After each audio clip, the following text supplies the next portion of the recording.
교회는 진리가 먼저가 아니고 위로가 먼저다. 아무리 좋은 설교를 해도 교인들이 따뜻하게 교우들의 손을 잡아주지 않는 교회는 매력이 없다. 교회의 수준은 설교 수준이 아닙니다. 성도들의 사랑과 위로가 그 교회의 수준입니다. AS 할 일이 생겨서 제가 AS 센터에 전화를 했습니다. 뭐 이따위로 제품을 만들었느냐 항의 전화를 딱 했어요. 목사가 뭐 이따위라는 말을 쓴대야. 저도 씁니다. 전화를 했어요. 그랬더니 아니 내가 이 고장이 나서 화가 난다고. 그랬더니 그 안내하시는 분이 저희 제품을 이용하시다가 이렇게 잘못이 생겨서 속이 많이 상하셨지요. 고객님에게 불편을 드려서 죄송합니다. 화를 삭히더라고요. 다른 회사에 전화를 하면 언제 사셨어요? 언제 고장났어요? 코드를 뽑았다가 다시 꽂아보실래요? 더 화가 나요. 병원에 가시면 저도 여러 의사 선생님들을 만나는데 의사 선생님이 언제부터 아프셨어요? 뭐 드셨어요? 증세가 어떻게 돼요? 배가 아파요 선생님. 그러면 의사 선생님이 어떤 분은 이렇게 대답해요. 고통이 심하셨겠네요. 얼마나 아프셨어요? 오늘 제가 잘 고쳐드릴게요. 그 말이 벌써 반절은 나은 것 같아요. 그런데 너무 막 사무적이야. 언제 아프셨어요? 뭐 드셨어요? 막 사무적이야.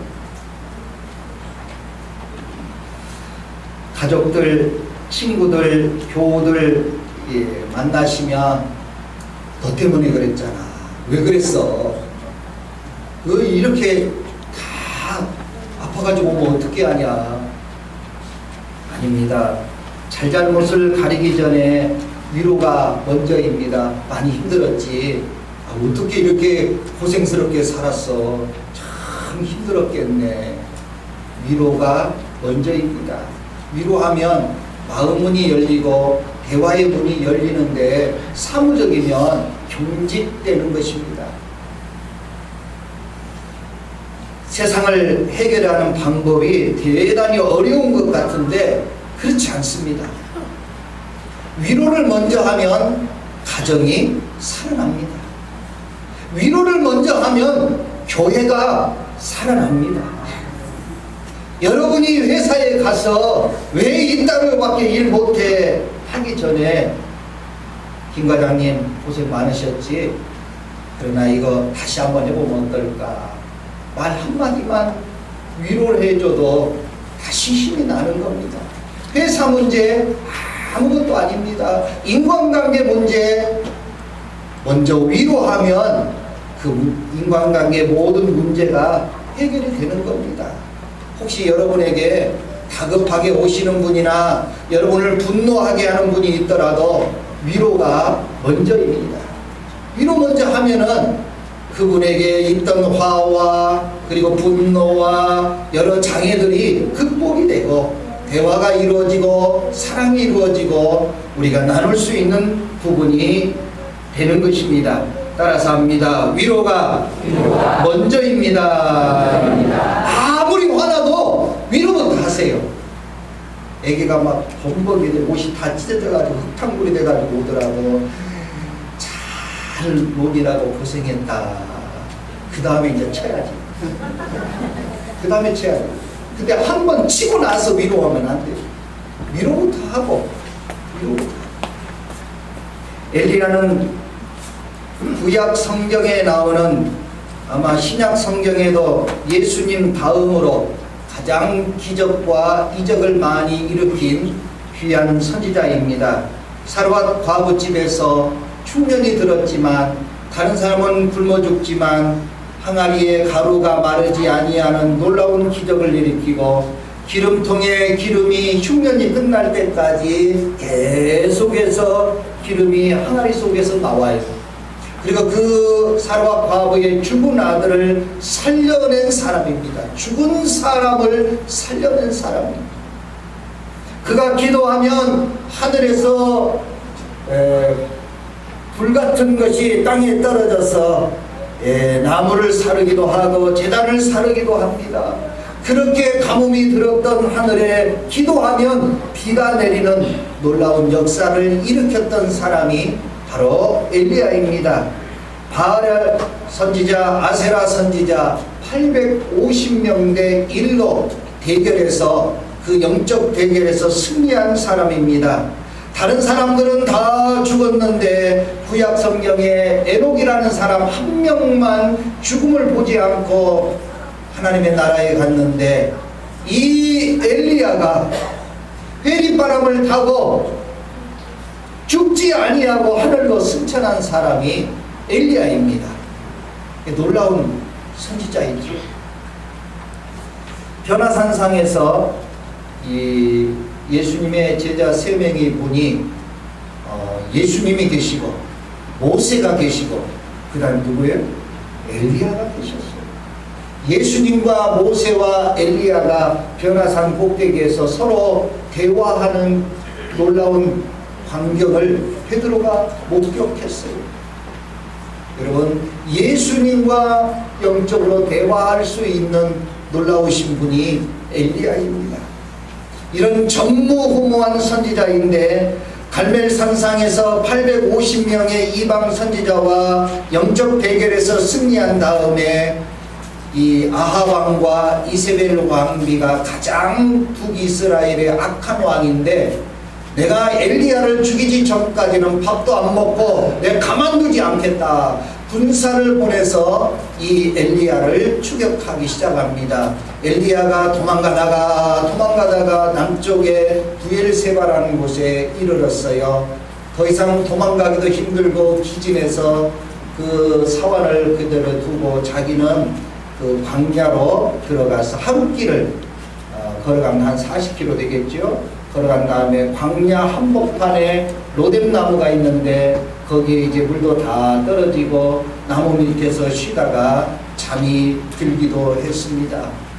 너무 힘드니 하나님 나를 죽여주세요.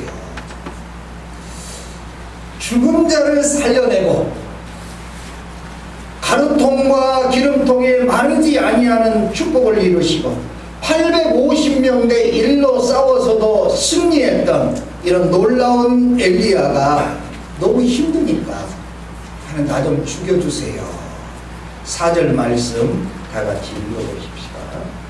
시작. 자기 자신은 광야로 들어가 하루길쯤 가서 한 로뎀나무 아래에 앉아서 자기가 죽기를 원하여 이르되 여호와여 넘어가오니 지금 내 생명을 거두시옵소서. 나는 내 조상들보다 낫지 못하니이다 하고 최고의 능력자 권세 있는 선지자가 할 말이 아닙니다. 목사님이 어떻게 죽고 싶다는 말을 할 수 있어요. 근데 사람이 너무 괴로우니 죽고 싶은 것입니다. 이런 선지자에게 전혀 어울리지 않는 죽고 싶다는 말, 나를 데려가시라는 말은 너무나 부끄럽고 비참한 말과 행동을 하십니다. 여러분의 부모님 철인들이 아닙니다. 여러분의 부모님도요 죽고 싶을 때가 있었어요. 여러분의 자녀들 좋은 것 같지만 죽고 싶을 때가 있습니다. 목사님도 마찬가지입니다.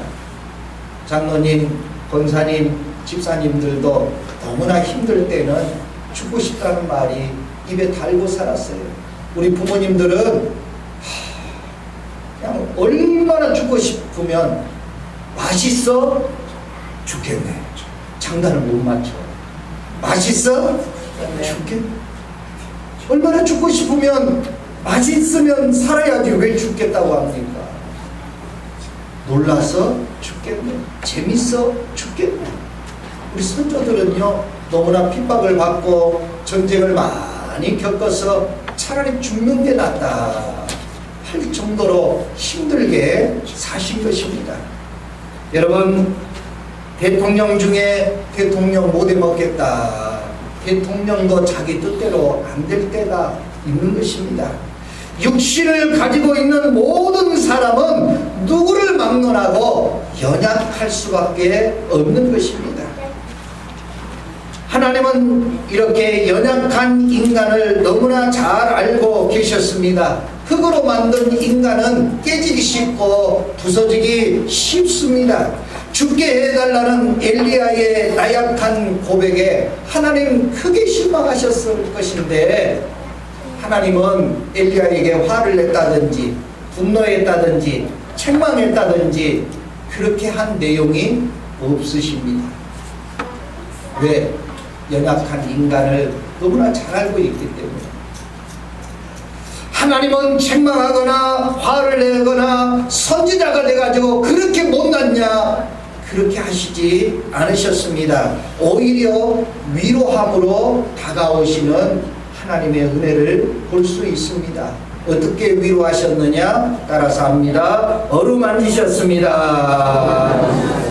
우리 5절 말씀 다 같이 시작.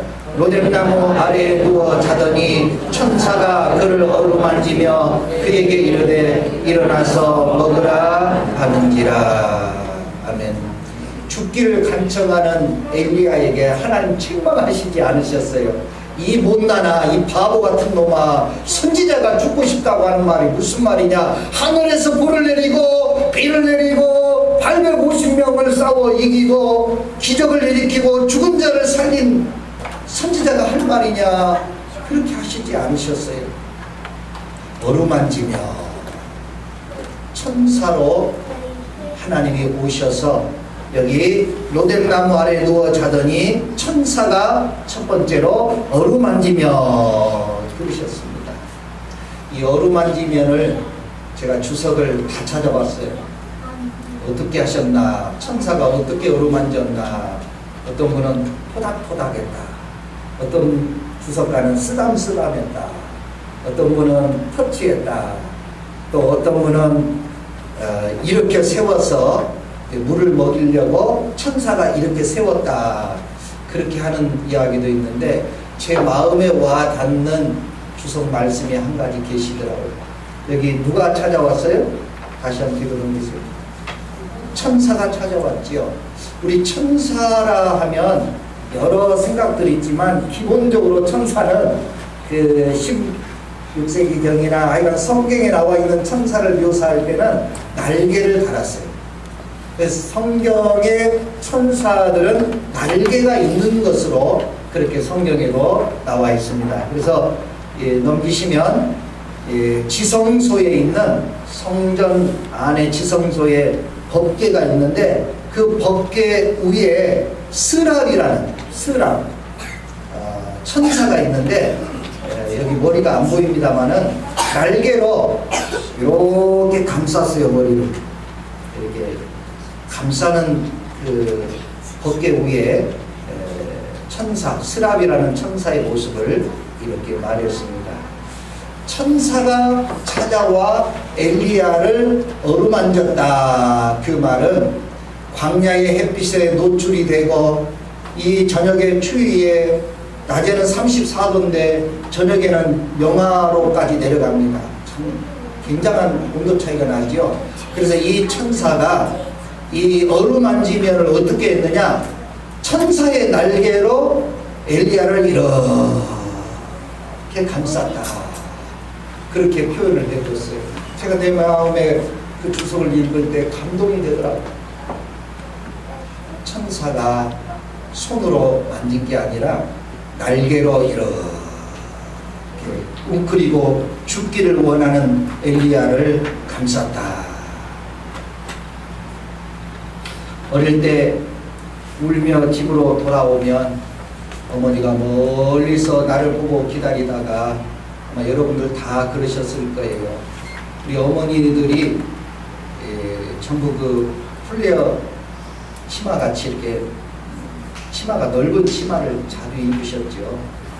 그래서 저녁에 안 들어오면 밖에 나와서 이렇게 기다려요. 아들을 기다리다가 아들이 막 울고 오면 이렇게 안아줘요. 이렇게 손으로 안아주고 그 다음에 치마로 또 이렇게 안아주고 그리고 눈물을 치마로 닦아주고요. 땀을 이렇게 닦아주고 그 다음에 뭐 한 줄 아세요? 치마로 코를 갖다 대. 그 치마로 콧물을 이렇게 흥해라 해서 닦아줘요. 눈물 흘린 거 닦아주고 땀 흘린 거 닦아주고 코 질질 나온 거 흥해라 해서 치마로 닦아줬어요. 지금 그 모습입니다.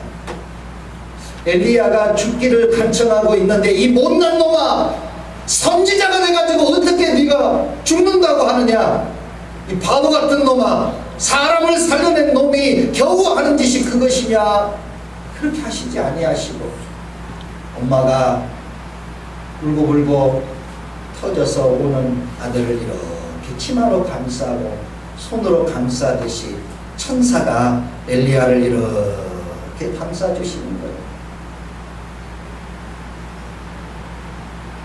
교회 여러분, 하나님은 죽기를 간청하는 엘리야를 책망부터 하지 않으셨습니다. 나무라지 않으셨습니다. 화를 먼저 내지 않으셨습니다. 날개로 천사를 통하여 엘리야를 감싸 주었습니다. 위로는 어떻게 하느냐? 감싸주는 것입니다.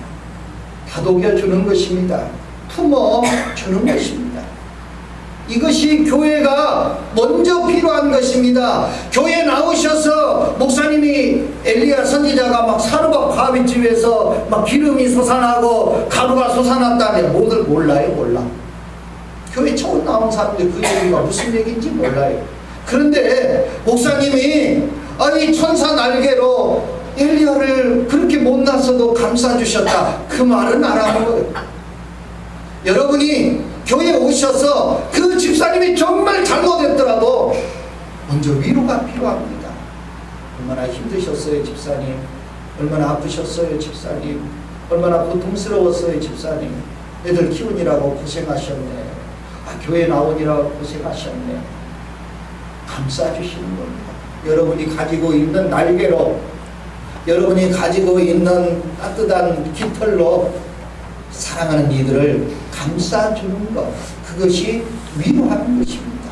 우리 사랑하는 옆 사람들을 여러분이 가진 날개의 손으로 감싸주시면서 힘내요 집사님. 시작.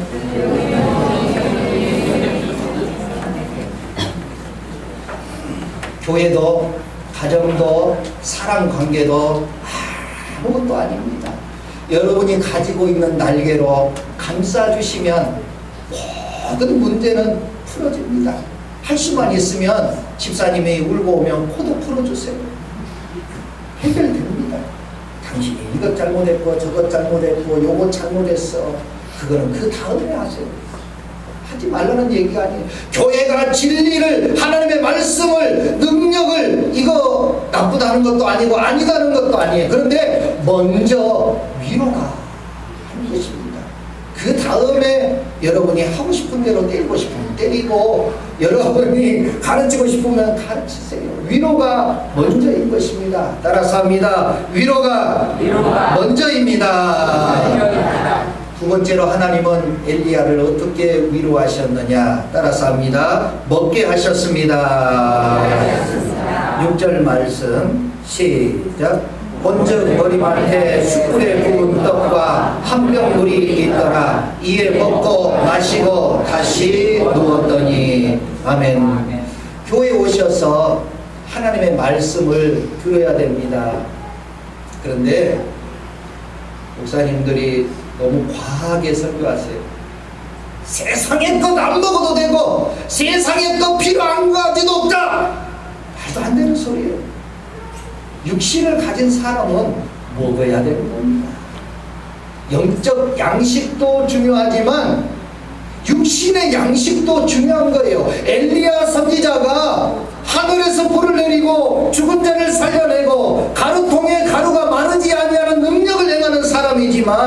천사가 와서 하는 일이 뭐냐?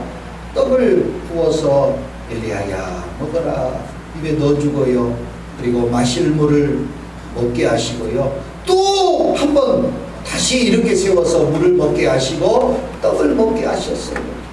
세상의 모든 일이 영적으로만 해결되는 게 아닙니다. 육적으로도 해결을 하셔야지요. 우리 나이가 조금 든 여자 성도님들은 하루 남편이 밥을 그렇게 좋아하게 밥만 내놓으라고 난리야. 근데요, 남자가 이만큼 나이 들어가지고 밥도 못 먹고 다니면 자기 돈으로 사 먹을 수 있어요.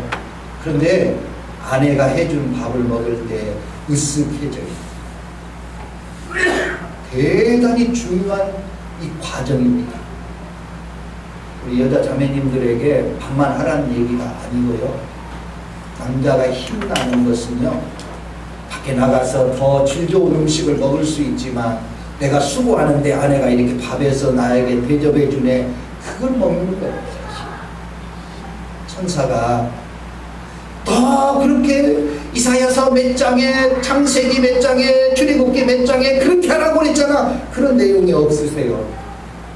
그저 떡을 먹여주시고요, 물 한 모금 먹게 해주시는 위로를 해주시는 겁니다.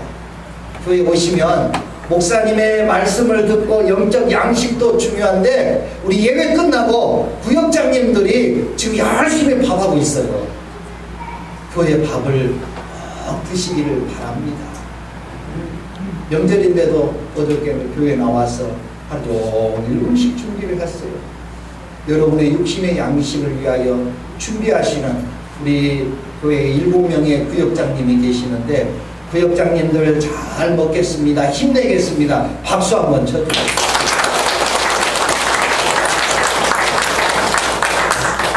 영적 양식도 잘 드시지만 육신의 양식도 잘 드시기를 주님의 이름으로 축원합니다. 여러분, 아무리 영적 양식을 많이 먹어도 육신의 양식을 못 먹으면 힘을 얻을 수 없어요. 가장 위대한 권세자의 힘들어할 때 천사가 와서 그 천사가 밥을 해준다는 게 말이 안 되는 것 같아요. 난 아무리 생각해도. 근데 천사가 숯불에 구워서, 숯불에 떡을 구워서 날개, 멋진 날개 들고 하얀 옷 입고 막 좀 화려하고 멋져야 되잖아. 근데 날개 달고 숯불에 고기 떡 굽고 있는 장면을 한번 생각해 보세요. 난 참 이해가 안 가. 그 천사예요. 근데 천사 하나님이 숯불에 떡을 구워서 해결을 먹이잖아요. 여러분, 예수님이 천자국과 머리에 면류관, 가시 면류관, 손에 구멍난 이 몸을 이끌고 그 밤새도록 갈릴리 바다에서 고기 잡았는데 허탕치고 돌아오는 제자들을 향해서 예수님이 숯불에 떡을 굽고요, 생선을 구워서, 부활하신 예수님이신데 떡을 굽고 생선을 구워서 배고프지, 밥부터 먹자. 그 베드로한테 구운 떡과 구운 생선을 그 자리에서 주었어요. 이게 상상이 갑니까? 살아계신 예수님도 아니고 부활하신 예수님이 무덤에서 살아나서 제자들에게 와서, 에이 바보 같은 놈아, 그것도 못 잡아, 너 나 버리고 도망갔지, 그러니까 너희들 이 모양 이 꼴이지, 그렇게 하시지 아니하시고 화로에다가 숯을 넣고 불을 지펴서 생선을 굽고 떡을 구워서 베드로야 먹어라. 나는 상상이 안 가요. 교회 여러분, 이 못난 놈들아, 이 허풍쟁이들아, 예수님 그렇게 하시지 아니하시고 밤새 고기 못 잡은 허탕친 인생에게 육신의 배고픔을 해결해 주셨습니다. 책망하기 전에 우리 내 자식이 잘못했어도 집에 데리고 가셔서 따뜻하게 밥부터 해 먹이신 다음에 그 다음엔 하세요.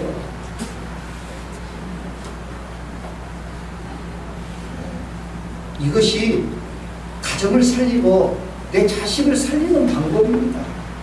교회 집사님이 권사님이 아무리 잘못해도 집사님 배고프지? 가서 밥부터 사 먹고 이야기하게. 밥부터 드세요. 금강산이 아무리 좋아도요, 우리 여행 가면 제일 먼저 가이드들이 하는 일은 밥부터 해결해줘요.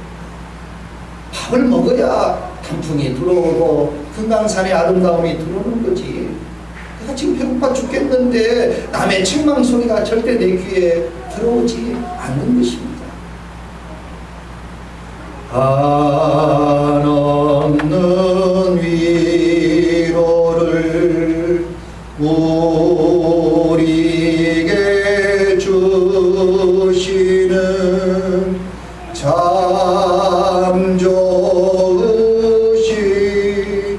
나의 예수님. 위로를 주시되 한없이 주시면 여러분들이 생각지도 못한 놀라운 기력이 회복됩니다. 8절 말씀 시작. 이에 일어나 먹고 마시고 그 음식물의 힘을 의지하여 40주 40야를 가서 하나님의 산 호렙에 이르니라. 아멘. 뭘 의지했어요? 하나님의 힘을 의지하고 말씀을 의지하고 능력을 의지하고. 그게 아니에요. 음식물의 힘을 의지하여. 우리 한국의 목사님은 너무 과하게 설교하세요. 모든 것을 신령함으로 해결하려고 그러고요. 모든 것들을, 우리 육신의 것들은 전부 다 쳐버리고요, 없애버리고요, 영만 살아야 된다고 그래요. 뭐하러 우리 하나님이 우리에게 육신을 주셨겠어요? 그렇게 능력 있고 권세 있는 엘리야 선지자도요, 음식물의 힘을 의지하여 40일 동안 밤낮으로 걸어갈 수 있었고요, 하나님의 산 호렙에 가서 신령하신 하나님을 만나고 기력이 회복되어서 다시 현장으로 뛰어들어가 놀라운 기적들을 막 일으키고요, 죽음을 보지 아니하고 하늘로 승천에 올라가셨어요. 하나님이 사람을 위로하는 방법은 다른 거 아니에요. 날개로 이렇게 감싸주신 거예요. 두 번째로는 먹게 하셨어요. 대단히 단순하고 별것도 없는 것 같지만 우리에게 많은 위로를 하나님은 그렇게 해주십니다. 여러분이 먹는 음식들, 그리고 여러분이 다른 사람이 따뜻하게 잡아주는 손 한 번, 여러분들에게 대단히 귀합니다. 저는 우리 교회 교인들이 여자분이든 남자분이든 손을 꽉 잡아드립니다.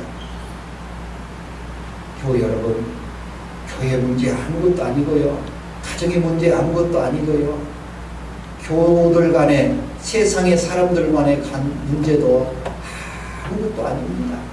그저 날개로 감싸주시면 되고요, 밥부터 먹고 시작하면 아무 문제 없이 기력을 회복하고 이겨낼 수가 있는 것입니다. 사람은 연약한 존재이기 때문에 진리의 말씀보다 위로받는 것이 먼저라는 사실을 우리가 머릿속에 가지고 있다면 이 세상 사는데 그렇게 힘들지 않게 살아갈 수가 있는 것입니다. 40주 40야를 그 음식물의 힘을 의지하여 일어나 먹고 마시며 깃털로 감싸주신 그 하나님의 은혜로 이 선지자가, 못난 선지자가, 죽여달라는 선지자가 다시 기력을 회복하고 위로를 받아서 하나님의 사명을 잘 감당해가는 훌륭한 선지자로, 세상에 누구도 다 죽는 선지자였지만,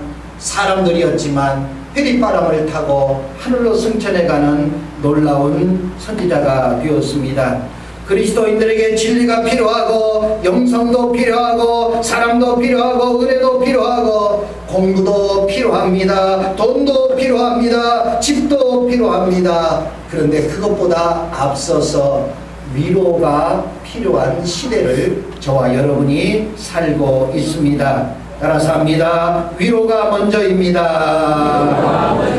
한 번 더 따라서 합니다. 위로가 힘입니다.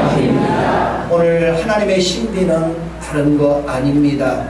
우리 인간을 잘 알고 계시는 하나님은 여러분의 손 날개로 감싸 주시면 되고요. 그리고 여러분이 할 수 있는 음식을 만들어서 또는 돈으로 음식을 사게 하셔서 그를 위로한다면 그가 힘을 얻습니다. 아들이 힘을 얻고 딸이 힘을 얻고 교우들이 힘을 얻고 우리의 모든 식구들이 힘을 얻어서 엘리야처럼 사명을 감당하고 죽지 아니하고 하늘로 승천해가는 축복이 우리 교우들에게 임하시기를 예수님의 이름으로 축원합니다. 기도하겠습니다.